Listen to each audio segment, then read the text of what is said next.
All right, it's testimony time about hearing the voice of God.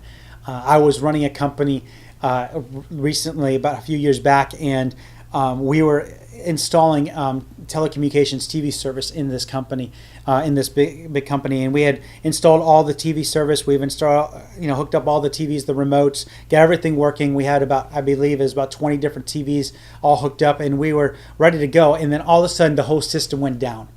And we couldn't figure out. We had been there, by the way, 8 hours. We were tired. We were done with, wanted to be done with the day, but everything just shut down. We couldn't figure it out.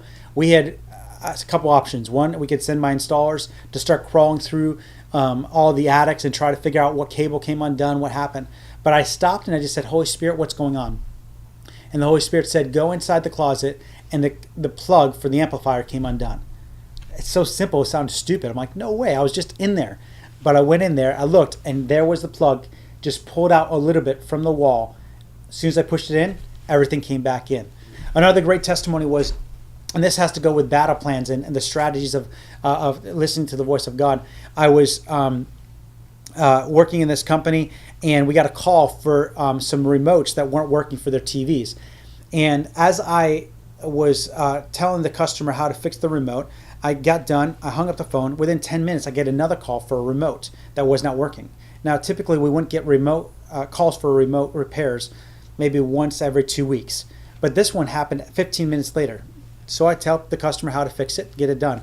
Within 15 to 20 more minutes, I get another call of a remote not working. This didn't make sense. This is abnormal. Again, remember I said God speaks in patterns? Well, I tell the customer how to fix it, hang up the phone. I said, God, what's going on? And the Lord gave me a lesson right then. He said, Tim, what you have influence over, you have authority over. Because I recognized he was trying to speak something to me, I stopped and listened. And he said, Tim, I want you to declare over the remotes that they're to function the way I designed and created them to. And so I did.